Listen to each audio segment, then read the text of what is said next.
Friends, welcome back to my channel. तो आज मैं बहुत ही सिंपल और इंटरेस्टिंग से कॉर्ड सेट की कटिंग स्टिचिंग की वीडियो आप लोग के साथ शेयर करूंगी। तो सबसे पहले यहाँ पर मैंने रेयॉन फैब्रिक का यूज़ करा है। ये ब्लैक वाला फैब्रिक मैंने लिया है 1 मीटर, और जो हमारा मेन फैब्रिक है वो मैं यहाँ पर यूज़ कर रही हूँ 4 मीटर। आप अपने अकॉर्डिंग फैब्रिक लेना है। यहाँ पर मैंने नॉर्मल स्मॉल साइज़ के लिए कॉर्ड सेट बनाया था, यहाँ पर मैंने 4 मीटर फैब्रिक लिया है। सबसे पहले यहाँ पर मैंने अपने फैब्रिक को डबल फोल्ड करा है कुछ इस तरह से, जैसे कि आप वीडियो में देख सकते हैं। इस तरह से मैंने अपने फैब्रिक को डबल फोल्ड कर लिया है।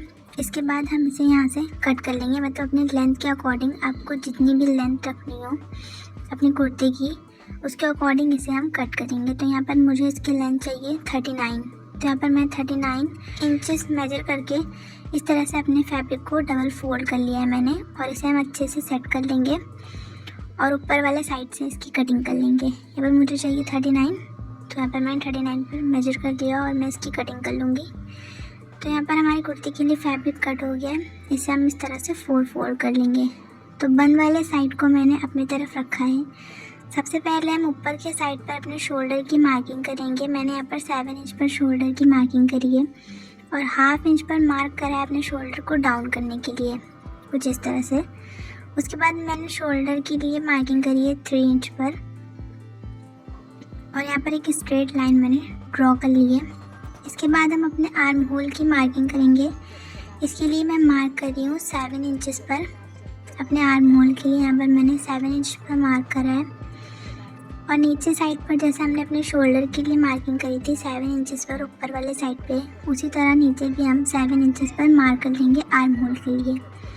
और इस वाले मार्क को हम ऊपर वाले मार्क से मिलाकर एक स्ट्रेट लाइन ड्रॉ कर लेंगे। इसके बाद हम इसके सेंटर पर एक लाइन ड्रॉ करेंगे कुछ इस तरह से, जैसे कि आप देख सकते हो वीडियो में। यहाँ पर मैंने एक लाइन ड्रॉ कर ली है। यहाँ पर मैं 1.5 इंच पर मार्क कर रही हूँ अपने आर्म होल को राउंड शेप देने के लिए। तो यहाँ पर ऊपर वाले मार्क को हम ऐसे ही छोड़ देंगे। फिर यहाँ पर मैंने 7 इंचेस पर मार्क करा है अपने आर्म होल के नीचे से हमारी फिटिंग के लिए। तो आपकी जो भी फिटिंग हो आप उसके अकॉर्डिंगली मार्क करना। तो यहाँ पर जो मेरी फिटिंग है उसे मैंने लिख लिया है, मतलब ऊपर वाला जो मेरा चेस्ट साइज़ है वो मेरा है 18+। तो यहाँ पर मैं उसका हाफ ले रही हूँ, यानी कि 9.2, और जो नीचे वाला मेरा साइज़ है वो है 17। तो उसके लिए यहाँ पर मैं मार्क कर रही हूँ 8+ पर। कुछ इस तरह से मैंने मार्किंग कर ली है। अब इस वाले मार्क को हम इससे अटैच कर लेंगे। तो यहाँ पर हमारी फिटिंग की मार्किंग हो गई है। इसके बाद हम अपने आर्म होल को शेप दे लेंगे। तो यहाँ पर मैंने अपने आर्म होल की मार्किंग कर ली है। इसके बाद हम नीचे वाले साइड पर मार्किंग करेंगे। तो यहाँ पर मेरा जो पूरा फ्लेयर है ये 20 इंचेस का आ रहा है। तो यहाँ पर मैं 1 इंचेस एक्स्ट्रा मार्जिन छोड़ते हुए स्टिचिंग के लिए मार्क कर रही हूँ। फिर यहाँ पर नीचे साइड पर मैंने 2.5 इंच फैब्रिक छोड़ते हुए मार्किंग करी है। आपको कम से कम 5 इंचेस नीचे छोड़ते हुए मार्किंग करनी है, क्योंकि मुझे बाद में इसे एडजस्ट करना पड़ गया था। सो ये मुझसे गलती हो गई है, आपको बिल्कुल भी ऐसा नहीं करना है। मैंने यहाँ पर जो 2.5 इंच पर मार्क करा है, आपको यहाँ पर पूरे 5 इंचेस पर मार्किंग करनी है, मतलब नीचे साइड से 5 इंचेस फैब्रिक छोड़ के मार्किंग करनी है। इससे जो हमारे फ्रॉक के कॉर्नर होते हैं वो नीचे के साइड पर लटकेंगे नहीं, मतलब वो इक्वल रहेंगे। अगर हम कम फैब्रिक नीचे से छोड़ेंगे तो हमारे जो फ्रॉक के कॉर्नर्स हैं वो नीचे के साइड पर झुकेंगे। सो कुछ इस तरह से जो हमारी ऊपर वाली मार्किंग थी उसे मैंने नीचे वाले मार्क से अटैच करके इसकी पूरी मार्किंग कंप्लीट कर ली है। अब हम इसे कट कर लेंगे। तो यहाँ पर नीचे साइड पर मैंने बिल्कुल भी मार्जिन नहीं छोड़ा है फोल्डिंग के लिए, क्योंकि हम नीचे साइड पर ब्लैक पट्टी मतलब अटैच करेंगे। इस वजह से मैंने इसे बिल्कुल मार्किंग से ही कट कर दिया है, और साइड से मैंने एक्स्ट्रा मार्जिन रखते हुए इसकी कटिंग करी है। यहाँ पर जो हमारी कटिंग कंप्लीट हो गई है, यहाँ पर हम शोल्डर के लिए जो मार्क रहा था उस पर हम एक कट लगा लेंगे कुछ इस तरह से। सो यहाँ पर हमारी कटिंग कंप्लीट हो गई है। अब यहाँ पर हम बैक नेक की कटिंग करेंगे। तो कुछ इस तरह से मैं 3 इंच पर मार्क करते हुए अपने बैक नेक को राउंड शेप दे रही हूँ। तो इस तरह से मार्किंग करके अपने बैक नेक की कटिंग कंप्लीट कर लेंगे। यहाँ पर हमारा बैक नेक कंप्लीट हो गया है। इसके बाद जो फ्रंट वाला आर्म होल है उससे हम ½ इंचेस एक्स्ट्रा कट करेंगे यहाँ पर हमारी फिटिंग के लिए। सो यहाँ पर मैंने ½ इंच मार्क करके अपने फ्रंट के एक्स्ट्रा आर्म होल की कटिंग कर ली है। कुछ इस तरह से हमारी कुर्ती की कटिंग कंप्लीट हो गई है। अब यहाँ पर जो मैंने ब्लैक फैब्रिक लिया था उसे मैं डबल फोल्ड करके ले रही हूँ इस तरह से। फिर हम इसे 4 फोल्ड कर लेंगे, क्योंकि हमें इसकी स्ट्रिप्स कट करनी है, जो हमें पट्टियाँ अटैच करनी है अपनी कुर्ते में और पैंट में। उसके लिए यहाँ पर मैंने इसे 4 फोल्ड करके रख लिया है। नीचे से इसे मैंने बिल्कुल इक्वल कर लिया है, अच्छे से सेट कर लिया है। जो एक्स्ट्रा थ्रेड्स वगैरह हैं उसे हम हटा देंगे। फिर यहाँ पर जैसे कि मैंने अपनी कुर्ती में 3 इंच फैब्रिक छोड़ा था नीचे साइड पर, तो यहाँ पर भी मैंने उसी हिसाब से मार्किंग करी है। बट आप अपनी कुर्ती में 5 इंचेस नीचे के साइड पर छोड़ोगे तो आपको इसमें भी 5 इंचेस पर ही मार्किंग करनी है। इसे हल्का हम शेप देकर ही कट करेंगे, तभी हमारे फिनिशिंग के साथ ये अटैच हो पाएगी पट्टी। नहीं तो क्योंकि हमारी फ्रॉक नीचे से थोड़ी राउंड शेप होगी, अगर हम इसे स्ट्रेट कट कर देंगे तो इसमें फिनिशिंग नहीं आएगी। तो यहाँ पर मैंने अपनी फ्रॉक के अकॉर्डिंग इसे शेप देके कट कर लिया है। कुछ इस तरह से हमारी दोनों ही आगे पीछे के साइड की पट्टी कट हो गई हैं। इसे हम इस तरह से रख के इसकी स्टिचिंग करेंगे। तो इसकी स्टिचिंग हम देख लेते हैं। यहाँ पर मैंने अपनी जो फ्रॉक है उसे बैक साइड से रखा है और इसके ऊपर मैंने अपनी पट्टी को प्लेस करा है। और यहाँ पर हम एकदम नॉर्मल सा मार्जिन लेते हुए 1/2 इंच का इसे हम स्टिच करके अटैच कर लेंगे। कुछ इस तरह से इसकी स्टिचिंग कर ली है मैंने। अब जब तक कि मैं अपनी पट्टी को इसमें स्टिच कर रही हूँ, तब तक आप मेरी वीडियो को लाइक करके प्लीज़ मेरे चैनल को सब्सक्राइब कर लो। तो यहाँ पर हमारा जो एक्स्ट्रा मार्जिन आया था उसे मैंने फ्रॉक के साइड पर फोल्ड करते हुए एक स्टिचिंग लगा ली है। इसके बाद हम अपनी पट्टी को फ्रंट साइड पर फ्लिप करते हुए इसके साइड पर कुछ इस तरह से स्टिचिंग कर लेंगे। कंप्लीट फाइनल स्टिच हो गई है हमारी। सो इसके बाद एक लास्ट स्टिच हमें लगानी है। आपको जितनी चौड़ी भी पट्टी रखनी हो उसके अकॉर्डिंग यहाँ पर जितना भी हमारा एक्स्ट्रा फैब्रिक होगा उसे हम अंदर की साइड पर फोल्ड करते हुए स्टिच करेंगे। सो मुझे अपनी पट्टी की विड्थ चाहिए 1.5 इंच, तो यहाँ पर मैंने मेजर कर लिया है। इसके बाद जो हमारा एक्स्ट्रा फैब्रिक है उसे हम अंदर की साइड पर इस तरह से फोल्ड करेंगे। यहाँ पर मैं एक बार और देख लेती हूँ, तो यहाँ पर ये 1.5 इंचेस ही है। इसे हम अच्छे से सेट करते हुए इसके साइड पर फाइनल स्टिचिंग लगाकर इसे कंप्लीट करेंगे। कुछ इस तरह से हमारी स्टिचिंग कंप्लीट हो गई है। तो हमारी जो फ्रॉक की जो नीचे साइड की पट्टी है वो लग के कंप्लीट हो गई है। यहाँ पर साइड से जो भी एक्स्ट्रा फैब्रिक होगा उसे हम कट कर लेंगे दोनों ही साइड से।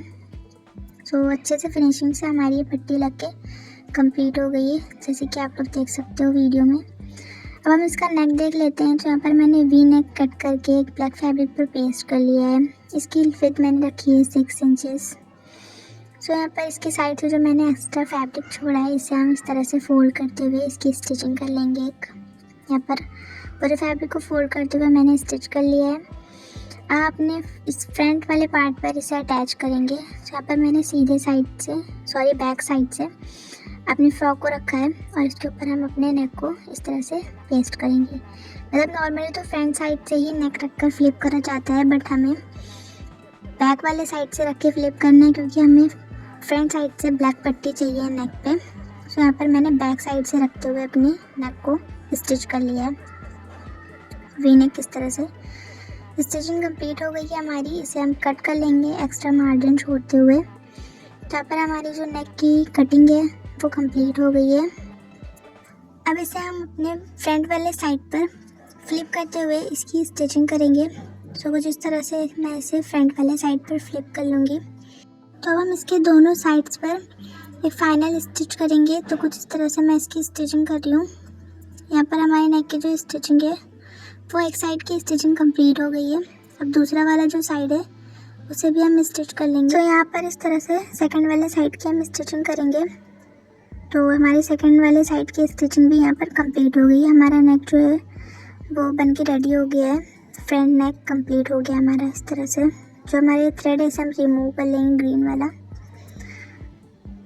इसके बाद जो एक्स्ट्रा थ्रेड से उसे मैंने कट कर दिया। तो यहाँ पर हमारा नेक रेडी हो गया। इसके बाद हम अपना बैक नेक देख लेते हैं। तो पर मैंने एक स्ट्रेचेबल पट्टी कट करी है इस तरह से तिरछे में, और इसे हम अपने बैक नेक पर रखते हुए फ्रंट साइड से स्टिच कर लेंगे। इसके बाद जो हमारा एक्स्ट्रा मार्जिन है उसमें हम कट्स लगा लेंगे छोटे छोटे, और अपनी पट्टी को फ्लिप करते हुए स्टिच कर लेंगे। तो यहाँ पर हमारी बैक नेक की पट्टी लग के कंप्लीट हो गई है। अब इसके शोल्डर्स हम इस तरह से अटैच करते हुए स्टिच कर लेंगे। तो यहाँ पर मैं दोनों शोल्डर्स को स्टिच कर रही हूँ। कुछ इस तरह से हमारे शोल्डर्स स्टिच हो गए। यहाँ पर मैं पैंट की कटिंग करूँगी। इसके लिए मैं अपने फैब्रिक को लेंथ वाइज डबल फोल्ड कर रही हूँ। जैसे कि आप देख सकते हो दोनों साइड्स को मिलाते हुए इस तरह से मैंने अपने फैब्रिक को डबल फोल्ड करके रख लिया है। सबसे पहले नीचे साइड से हम इसे इक्वल कर लेंगे। इसके बाद 2 इंचेस पर मैं मार्क कर रही हूँ। हमारे इलास्टिक के लिए एक्स्ट्रा मार्जिन छोड़ेंगे हम, जो हमारे ऊपर साइड पर इलास्टिक अटैच होगी उसके लिए। इसके बाद आपकी जितनी भी पैंट की लेंथ है उसके अकॉर्डिंग हम मार्किंग करेंगे। तो यहाँ पर मैं मार्क कर रही हूँ 34 इंचेस पर। तो हमारी लेंथ जो पैंट की 34 इंचेस है उसकी मार्किंग यहाँ पर मैंने कर ली है। इसके बाद हम जो आसन है उसकी मार्किंग करेंगे हम 14 इंचेस पर, और इसकी जो विड्थ है उसके लिए भी मैं 14 इंचेस पर मार्क कर रही हूँ। तो यहाँ पर दोनों ही मार्क को इस तरह से मैं अटैच कर लूँगी। और नीचे वाले साइड से हमें जो भी हमारी मोरी की फिटिंग है उसके अकॉर्डिंग मार्क करना है। हमें जितने भी टोटल मार्क करना है उससे हमें 1.5 इंच कम लेते हुए मार्किंग करनी है, क्योंकि हमारा जो फ्रंट पार्ट है वो छोटा रहता है और जो हमारा बैक पार्ट होता है वो एक्स्ट्रा कटता है। तो यहाँ पर हमारी पैंट की कटिंग हो गई है। नीचे साइड पर मैंने फोल्डिंग के लिए फैब्रिक नहीं रखा है, क्योंकि इसमें भी हम पट्टी अटैच करेंगे, तो हम फ्लिप कर देंगे इसे नीचे से भी। सो कुछ इस तरह से, जैसे कि मैंने बताया, जो बैक पार्ट होता है वो 1.5 इंच एक्स्ट्रा रहता है। तो यहाँ पर हमें इसे इस तरह से प्लेस करना है और यहाँ पर 1.5 इंचेस एक्स्ट्रा लेते हुए इसकी पूरी हम मार्किंग कर लेंगे। पहले हमने फ्रंट वाले पार्ट्स की कटिंग करी है, इसके बाद हम बैक पार्ट की कटिंग करेंगे। जो हमारी पैंट कट होती है वो इसी तरह से ही कट होती है, दोनों ही जो साइड्स होते हैं वो अलग अलग कट होते हैं। तो यहाँ पर ऊपर वाले साइड पर हम देख लेते हैं, यहाँ पर जो हमारा आसन वाला साइड है वो बैक पार्ट में एक्स्ट्रा कट होता है 2 to 2.5 इंच, जैसे कि आप रखो, और इसे हम अपने फ्रंट वाले पार्ट से मिलाते हुए इस तरह से मार्किंग इसकी कंप्लीट करेंगे। सो इसे भी हम कट कर लेंगे। कुछ इस तरह से हमारी मार्किंग कंप्लीट हो गई है। आप इसे ऊपर वाले साइड से एक बार देख लो, जो हमारा फ्रंट पार्ट है वो इस तरह से है और जो हमारा बैक पार्ट है वो तिरछे में है, क्योंकि इसे हमने एक्स्ट्रा कट करा है आसन के साइड से। सो यहाँ पर हमारी जो पैंट है उसकी कटिंग कंप्लीट हो गई है। इसी साइड जो हमारा बैक पार्ट है वो साइड से अटैच है, उसे हम कट कर लेंगे। तो पैंट की जो कटिंग कंप्लीट हो गई है, तो यहाँ पर हम अपनी मोरी को, पैंट की जो मोरी है उसे मेजर कर लेंगे और उसके अकॉर्डिंग हम ब्लैक फैब्रिक कट करेंगे। तो यहाँ पर मैं 3 इंच की पट्टी एक कट कर रही हूँ। कुछ इस तरह से मैंने मार्किंग कर ली अपनी पट्टी के लिए, पूरे इक्वल कट ली मैंने पट्टी। इसे हम इस तरह से कट कर लेंगे और जैसे कि हमने अपनी कुर्ती में पट्टी अटैच करी थी उसी तरह से हम अपनी पैंट में भी पट्टी को स्टिच करेंगे बैक साइड से रखते हुए। पहले हमें इसकी स्टिचिंग करनी है। आप प्लीज़ मेरी वीडियो को लाइक करके चैनल को सब्सक्राइब कर लेना और मुझे कमेंट करके ज़रूर बताना कि आपको कॉट सेट डिज़ाइन कैसा लगा। और इसमें हम ऊपर वाले साइड पर इलास्टिक अटैच कर लेंगे इस तरह से, जो हमने एक्स्ट्रा फैब्रिक छोड़ा था उसे फोल्ड करते हुए, और इसे हम सेट करके अच्छे से इक्वल करके इसके सेंटर पर पीछे साइड से हम खींचते हुए एक बीच में फाइनल स्टिच लगाएंगे। तो यहाँ पर हमारी पैंट में इलास्टिक अटैच हो गई है। कुछ इस तरह से हमारी पैंट की स्टिचिंग कंप्लीट हो गई है। सो यहाँ पर आपने स्लीव्स की कटिंग कर रहे हैं। हमारे स्लीव में यहाँ पर एक जॉइंट आया है। सो कुछ इस तरह से मैं नीचे एक्स्ट्रा फैब्रिक रख रही हूँ जॉइंट के लिए। जो हमारी पट्टी लगेगी तो हमारा जॉइंट उसमें दिखेगा नहीं, क्योंकि मैं अपने जॉइंट पर ही एक पट्टी अटैच कर दूँगी। सो यहाँ पर हम अपनी स्लीव की मार्किंग कर रहे हैं। ऊपर साइड से आर्म होल के लिए मैंने मार्किंग करी है 7 इंचेस पर, फिर 3 इंचेस पर मार्क करते हुए मैंने अपनी स्लीव को शेप दे लिया है। नीचे साइड पर मोरी के लिए मैं 8 इंचेस पर मार्क कर रही हूँ और कुछ इस तरह से मैंने अपनी स्लीव को शेप दे लिया है। फिर यहाँ पर 2 इंचेस पर मार्क करके मैंने अपनी स्लीव को राउंड शेप दिया है। तो यहाँ पर हमारी स्लीव की कट मार्किंग डन हो गई है। इसे हम कट कर लेंगे। कुछ इस तरह से मैंने इसकी कटिंग कर ली है। अब हमारी स्लीव में जो जॉइंट आया था उसे मैंने इसमें अटैच कर लिया है। इसके बाद हम इसमें ब्लैक पट्टी को अटैच कर लेंगे। यहाँ पर नीचे वाली जो पट्टी है उसे मैंने 2 इंच का रखा है और जो ऊपर वाली पट्टी है उसे मैंने रखा है 1.5 इंच का। सो कुछ इस तरह से एक साइड से पट्टी को मैं फोल्ड करके स्टिच करूँगी। उसके बाद इसे हम प्लेस कर लेंगे अपनी स्लीव पर और एक साइड से स्टिच कर लेंगे और दूसरे साइड से फोल्ड करते हुए जितना भी आपको चाहिए उसके अकॉर्डिंग इसे हम स्टिच कर लेंगे। तो जो हमारी नीचे वाली पट्टी रेडी होकर आई वो आई है 2.5 इंच और जो ऊपर वाली है वो है ऑलमोस्ट 1.5 इंच। सो कुछ इस तरह से हमारी दोनों ही स्लीव्स रेडी हो गई हैं। इसके बाद अपनी कुर्ती की फाइनल स्टिचिंग करेंगे। इसकी साइड, दोनों ही साइड्स को हम स्टिच कर लेंगे अपनी फिटिंग के अकॉर्डिंग। यहाँ पर मैंने अपनी कुर्ती की साइड्स स्टिच कर ली हैं और जो स्लीव्स हमने रेडी करती है उसे हम अपनी कुर्ती से अटैच कर लेंगे। दोनों ही स्लीव्स को इसे हम स्टिच करके अटैच कर लेंगे तो हमारी स्लीव्स स्टिच हो जाएंगी। इसके बाद हम अपनी पैंट की साइड की स्टिचिंग करेंगे। तो यहाँ पर हमारी फ्रॉक और पैंट दोनों ही स्टिच होकर कंप्लीट हो गई है। ये रहा इसका फाइनल रिजल्ट।